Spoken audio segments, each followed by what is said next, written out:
Todos creemos conocer nuestro pasado. Pirámides, Imperio Romano, Edad Media. La historia se nos ofrece ordenada y dócil en los manuales escolares, como piezas silenciosas en un museo en penumbra. Pero, ¿y si esa vitrina pulcra fuese solo un decorado elegante?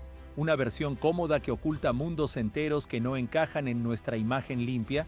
¿Y si, en archivos polvorientos, en desiertos remotos y en el fondo del mar, descansaran objetos que gritan que todo fue muy distinto? Un hallazgo sirve de pórtico para esta sospecha. A comienzos del siglo XX, en el año 1901, buzos de esponjas localizaron frente a la isla griega de Anticitera el naufragio de una nave romana. Entre ánforas y esculturas, emergió un pedazo de bronce amorfo adherido a incrustaciones marinas. Durante décadas quedó relegado como un trozo sin valor, hasta que una radiografía reveló, en su interior, una constelación de engranajes.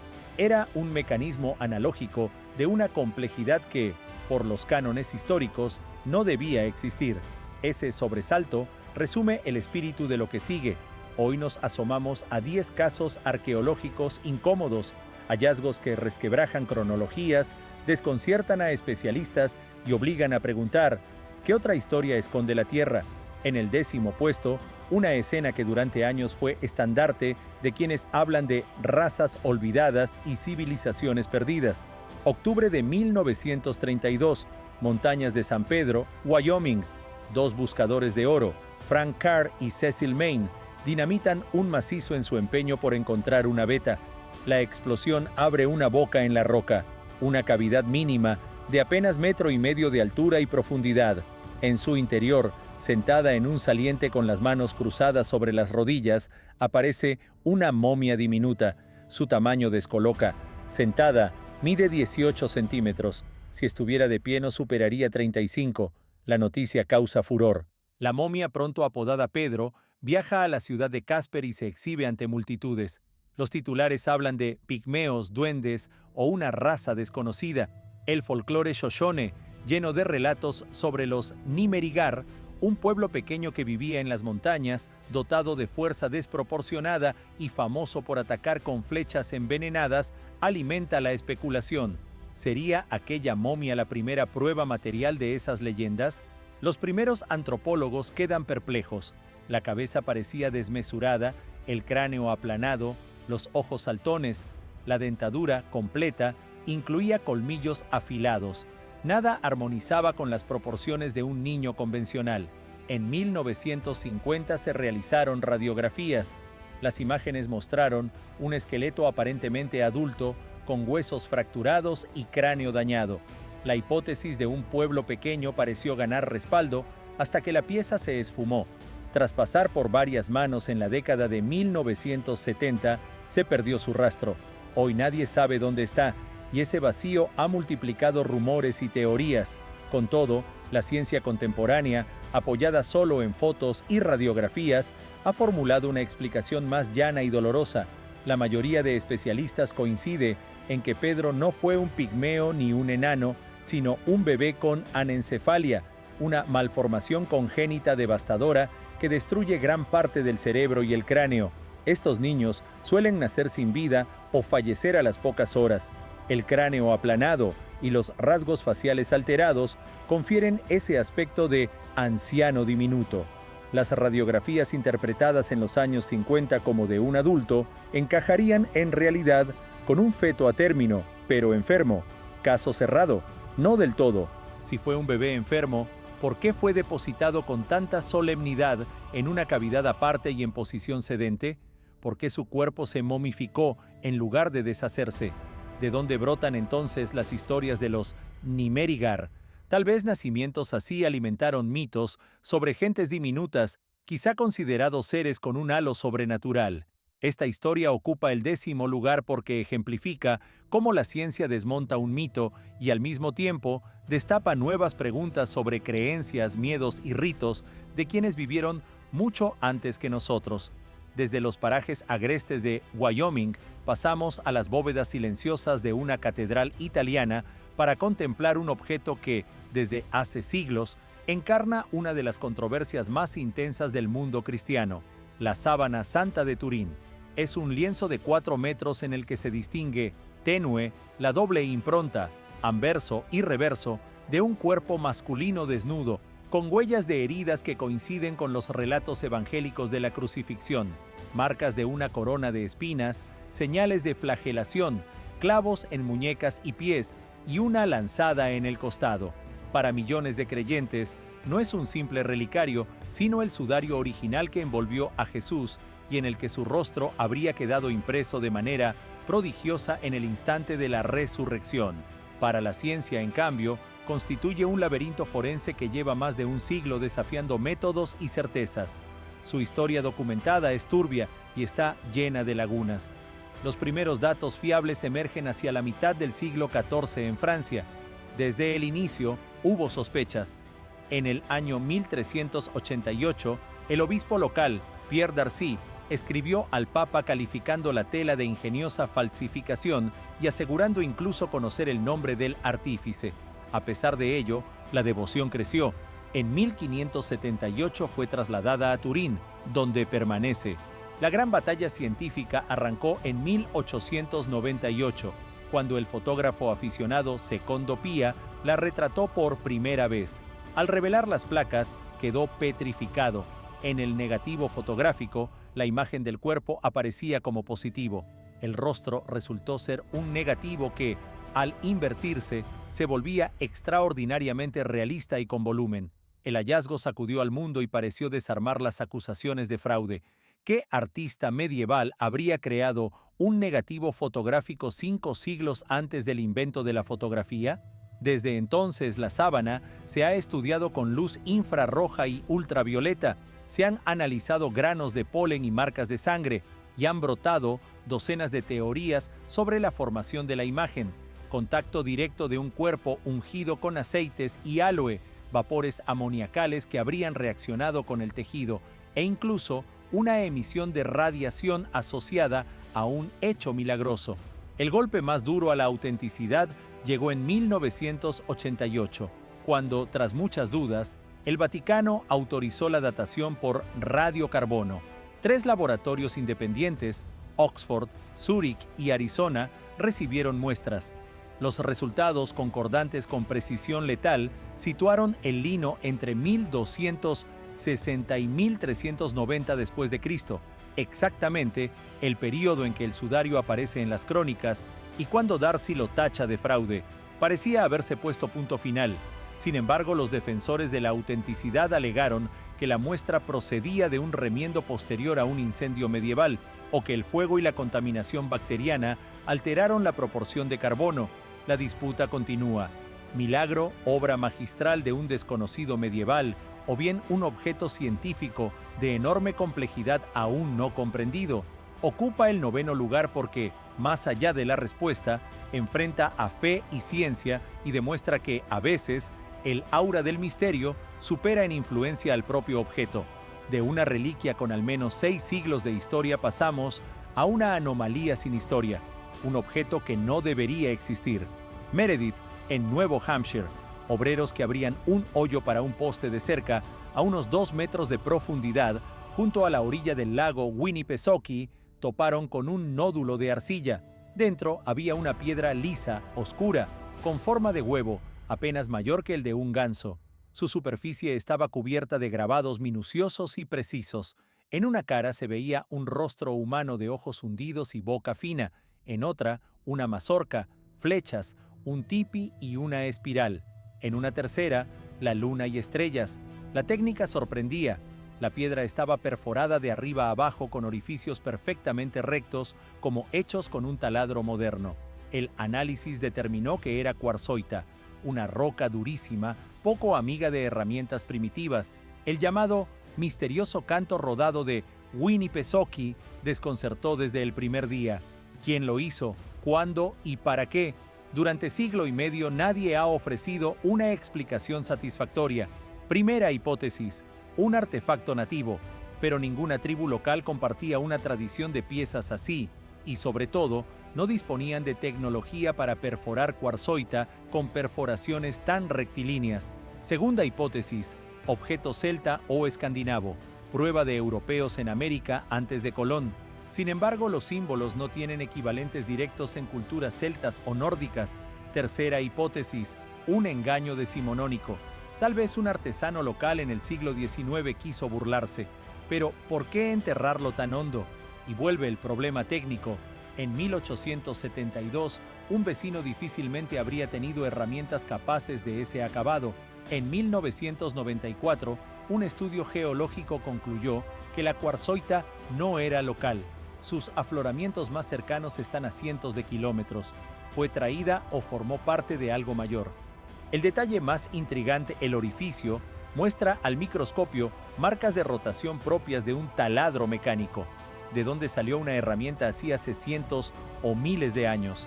Esta piedra, un arquetipo de artefacto fuera de lugar, no responde nada, solo formula preguntas. Parece haber caído de otro tiempo o de otro mundo. Por su singularidad provocadora, ocupa el octavo puesto.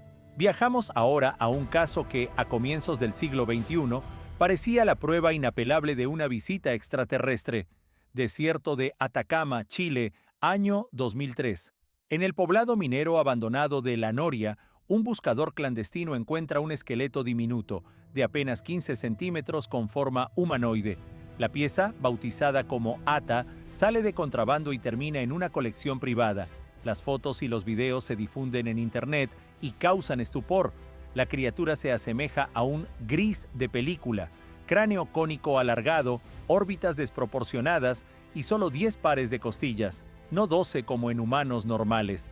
La ufología estalla de euforia, se escriben libros, se filman documentales, aparecen voces que hablan de un piloto de nave siniestrada o de un híbrido. La comunidad científica mantiene el escepticismo y sugiere dos opciones: falsificación o restos de un feto humano prematuro con graves malformaciones. En 2012, un equipo de la Universidad de Stanford accede a estudiar la pieza de manera genética completa. La primera lectura de ADN ya fue decisiva. Ata no era un extraterrestre ni un primate, era humana y era una niña. Quedaba explicar su apariencia.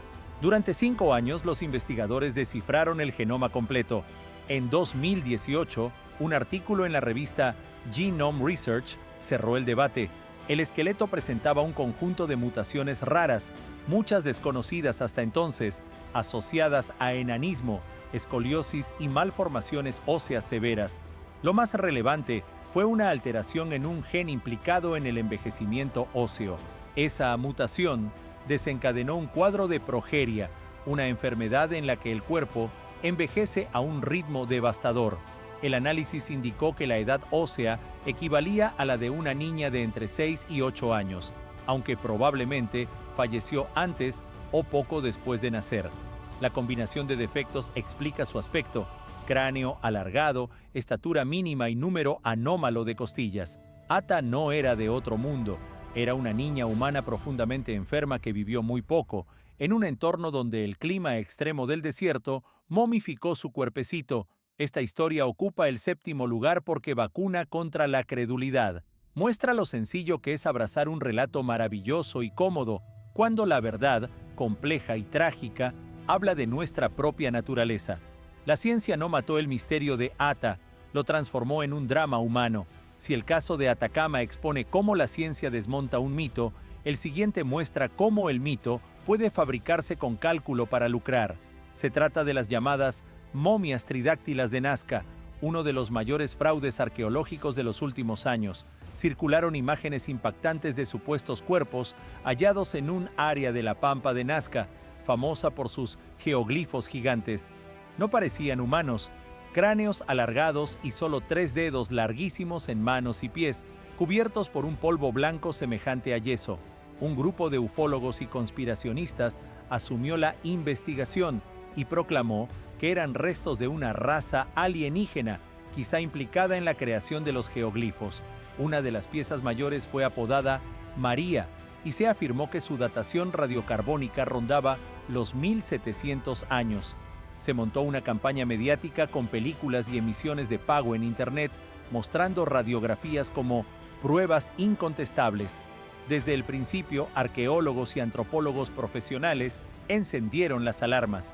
En las fotos veían intervenciones burdas. Se organizó una contrainvestigación. Los principales especialistas en momias, reunidos en un congreso mundial en Perú, fueron unánimes. Era una falsificación grosera. El procedimiento fue despiadado. Saqueadores, los llamados huaqueros, tomaron auténticas momias humanas antiguas extraídas de tumbas profanadas. Fracturaron huesos de brazos y piernas para alterar su forma. Cortaron falanges para dejar solo 3 dedos, que alargaron con huesos de animales u otros restos humanos.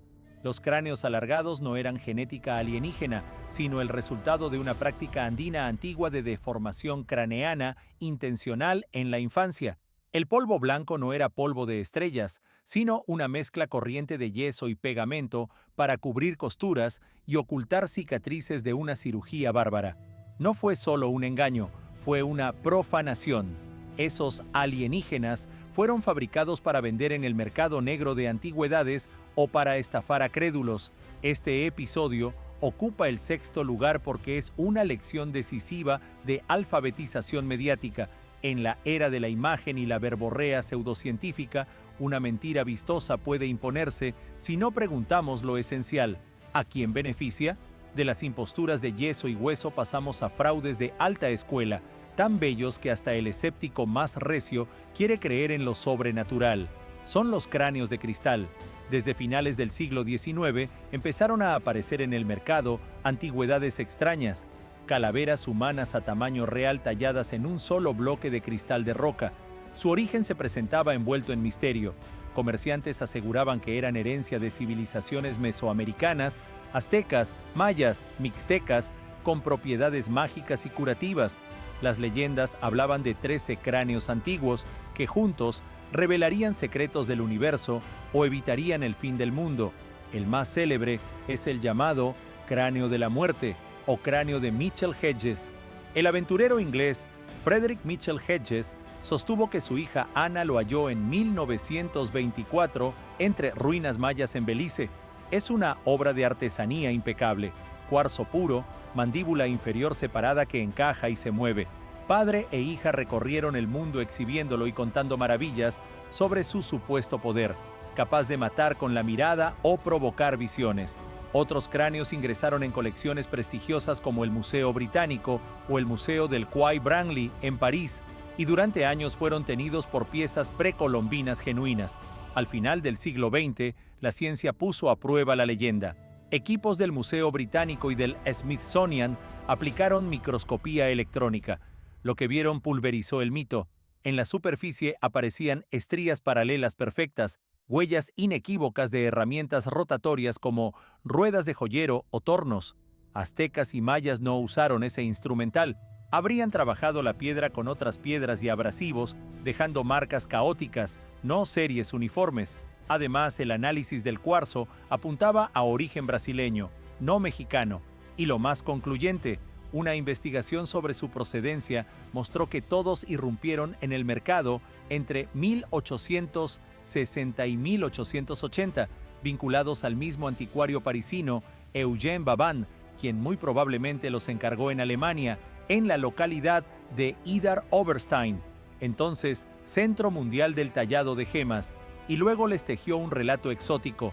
No eran legado de civilizaciones antiguas, sino una estafa brillante del siglo XIX, la más hermosa y persistente.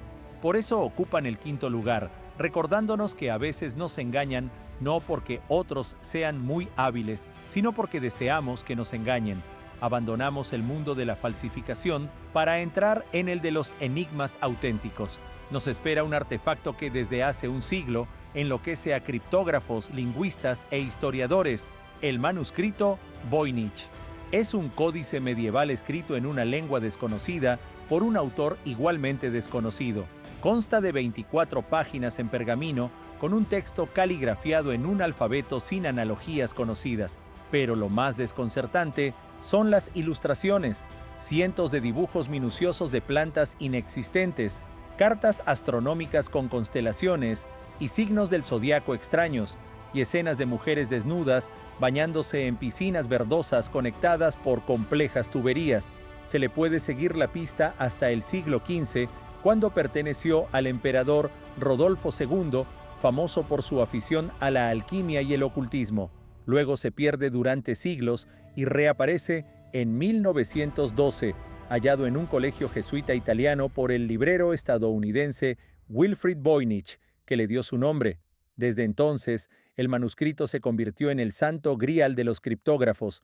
Durante la Segunda Guerra Mundial, descifradores estadounidenses y británicos que rompían códigos como el de la máquina Enigma se midieron con él sin éxito. El análisis lingüístico mostró que no es una colección aleatoria de signos, posee estructura, regularidades estadísticas propias de una lengua real, repeticiones, prefijos y sufijos. Es un idioma. ¿Cuál? Las hipótesis abundan.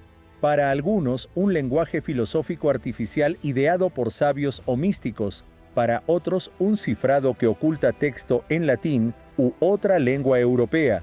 Para otros, glosolalia, un discurso inconsciente recogido en trance. Y no falta quien crea que es una broma sofisticada. La datación por radiocarbono del pergamino lo sitúa a comienzos del siglo XV, descartando autorías atribuidas a figuras como Roger Bacon o Leonardo da Vinci. ¿De qué trata entonces? Herbolario, tratado alquímico, manual de salud femenina o guía de un mundo imaginario.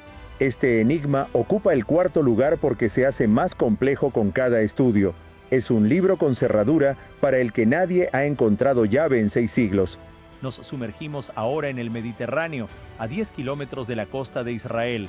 A 12 metros de profundidad no yace solo un barco hundido, sino una aldea entera, un poblado neolítico de más de 9.000 años de antigüedad. Conocido como Atlit Yam, fue descubierto por accidente en 1984 por el arqueólogo subacuático Ehud Galili y se convirtió en una ventana a un mundo que desapareció bajo el mar al final de la Edad de Hielo. Cubierto con rapidez por capas de arena y arcilla, el lugar preservó en condiciones anaeróbicas lo que normalmente se pudre: madera, huesos, semillas, tejidos de cestería. Los arqueólogos hallaron basamentos de viviendas de piedra, pozos, hogares, y aún aguardaba lo más asombroso: una estructura megalítica, 7 piedras gigantes de hasta 600 kilos dispuestas en círculo alrededor de un manantial de agua dulce que, al parecer, tenía carácter sagrado. Varias de las piedras mostraban símbolos grabados. Es una de las estructuras rituales de su tipo más antiguas, miles de años anterior a Stonehenge. ¿Por qué una comunidad rural invirtió esfuerzos titánicos en erigirla? Atlit Yam habla de ritos, pero también de infortunios. En una tumba aparecieron los restos de una mujer y un niño. El análisis de sus huesos detectó ADN de tuberculosis. Es el caso más antiguo registrado de esa enfermedad, que se creía ligada al surgimiento de ciudades y demuestra que nos acompaña desde antes. Es posible que la comunidad entera sufriera la epidemia. ¿Qué condenó al poblado? El cambio climático global. Hace 9 milenios los glaciares se derretían y el nivel del mar ascendía con rapidez. El agua avanzaba sin tregua sobre sus casas. Los pozos se salinizaban. Tuvieron que marcharse, abandonándolo todo. Investigaciones recientes han añadido un giro aún más dramático. El estudio de sedimentos marinos en la zona revela huellas de un tsunami antiguo, probablemente provocado por el colapso de una ladera del Etna en Sicilia, ocurrido en aquella época. Quizá no fue solo el avance del mar, sino una ola gigantesca la que arrasó la aldea. Atlit Yam ocupa el tercer puesto porque es una Pompeya submarina de la Edad de Piedra, un testimonio conmovedor de cómo nuestros ancestros levantaron sociedades complejas, creyeron en dioses y fueron víctimas de fuerzas naturales que hoy siguen amenazándonos. Viajamos a China, a los pies del monte Lishan, cerca de Xi'an. Allí descansa una de las tumbas más vastas e inquietantes del planeta, la del primer emperador que unificó China en el año 221 a.C., Qin Shi Huang. El mundo conoce ese conjunto por su gran espectáculo, el ejército de terracota, pero el secreto principal, el Gran Premio, permanece intocado. Todo comenzó en 1974, cuando unos campesinos, al cavar un pozo, dieron con una cabeza de guerrero de barro. A partir de entonces, unas excavaciones que continúan hasta hoy revelaron una maravilla: Miles de guerreros de terracota a tamaño natural, con caballos y carros, alineados en formación de combate en corredores subterráneos colosales. Era el contingente destinado a proteger al emperador en el más allá. Su rasgo más llamativo es la individualidad. De los cerca de 8.000 guerreros excavados, no hay dos rostros iguales. Son retratos, generales, arqueros, infantes, cada cual con su gesto, su peinado, su bigote. Alguna vez lucieron colores vivos, pero la pintura se desvanece y se descascara al contacto con el aire. En sus manos hubo armas de bronce reales, espadas, ballestas, lanzas. Muchas fueron saqueadas en la antigüedad, pero las que quedaron asombran por su calidad. Las hojas estaban recubiertas por una capa de óxido de cromo que las protegió de la corrosión durante 2000 años, una técnica que Europa redescubrió recién en el siglo XX. Y, sin embargo, el ejército es apenas la guarnición que custodia el acceso al túmulo central, bajo el cual, a decenas de metros, yace la cámara funeraria del emperador. Nadie la ha abierto. ¿Por qué? Por respeto a los ancestros y, sobre todo, por razones técnicas y de seguridad. Un cronista antiguo, Sima Tian, que escribió un siglo después de Qin Shi Huang, dejó una descripción heladora.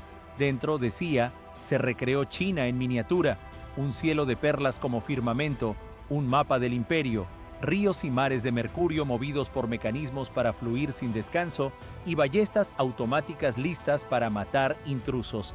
Por mucho tiempo se creyó leyenda, hasta que en la década de 1980 se detectó en el suelo del túmulo una concentración anómala de mercurio que dibuja el contorno de ríos del mapa chino. La leyenda tenía sustancia. Dentro hay un lago tóxico. Abrir la tumba con la tecnología actual dañaría irremediablemente lo que protege y pondría en riesgo a los arqueólogos. Por eso el gobierno chino mantiene una moratoria indefinida. La puerta sigue cerrada. ¿Qué aguarda adentro? Tesoros, textos perdidos, mecanismos antiguos o trampas mortales. Este monumento ocupa el segundo lugar porque es el misterio más tentador de la arqueología. Sabemos dónde está y no podemos tocarlo. Hemos llegado a la cima. En el primer puesto, un artefacto que no debería existir y que cuestiona nuestra idea de la tecnología antigua con la misma fuerza con que la relatividad sacudió la física clásica, el mecanismo de Anticitera. Aquel hallazgo inicial de 1901 tomó forma un año después, cuando el pedazo de bronce corroído se partió y el arqueólogo Valerio Sestais vio un diente de engranaje. Se desató una investigación de más de 100 años. Los buzos, atrapados por una tormenta, habían descubierto una nave mercante romana que transportaba tesoros griegos y se hundió alrededor del año 60 a.C. Durante un año, la Marina griega llevó a cabo la primera gran expedición arqueológica subacuática, rescatando estatuas, ánforas y joyas, y entre ellas, ese objeto que dormía su secreto. Con cada nueva técnica, de las radiografías iniciales a las tomografías y el modelado tridimensional, la masa de metal fue revelando una ingeniería asombrosa. El mecanismo de Anticitera es un calculador astronómico de altísima sofisticación, un computador analógico con al menos 37 engranajes de bronce alojados en una caja de madera del tamaño de una caja de zapatos. En su panel frontal, una esfera mostraba el movimiento del Sol y la Luna por el zodíaco. En la trasera, 2 diales en espiral predecían eclipses solares y lunares con precisión notable. Incorporaba la excentricidad de la órbita lunar mediante un ingenioso conjunto de engranajes superpuestos con centros desfasados. Seguía el ciclo metónico de 19 años y el ciclo de Soros de 223 meses. Tenía, además, un dial que indicaba la fecha de los grandes certámenes deportivos griegos, incluidos los Juegos Olímpicos. Este aparato se adelantó siglos a su tiempo. La complejidad de sus engranajes diferenciales no encontraría rival hasta los grandes relojes astronómicos europeos del siglo XIV. Es como hallar un avión a reacción en la tumba de Tutankamón. El enigma no es ya cómo funcionaba, sino cómo pudo llegar a existir. ¿Quién lo concibió? Un sabio como Arquímedes, un astrónomo de Rodas, un genio anónimo. Y sobre todo, si los griegos antiguos podían fabricar dispositivos así, ¿qué más fueron capaces de hacer? ¿Por qué ese conocimiento se perdió por completo? ¿Por qué hubo una pausa de un milenio tras aquel pico tecnológico? El mecanismo es el fantasma de un sendero alternativo de desarrollo humano. Sugiere que nuestra historia no es una línea ascendente y uniforme, sino una sucesión de ascensos y caídas con estratos de saber borrados por los cataclismos de la historia, como la caída de Roma. Encabeza nuestra lista porque obliga, por sí solo, a repensar el mundo antiguo, no solo como cuna de filósofos y guerreros, sino como hogar de ingenieros brillantes cuyos secretos apenas estamos redescubriendo. Y deja una pregunta vibrando: ¿cuántos mecanismos de Anticitera yacen aún en el fondo del océano o en tumbas sin excavar, esperando volver a sacudir lo que creemos saber sobre el pasado?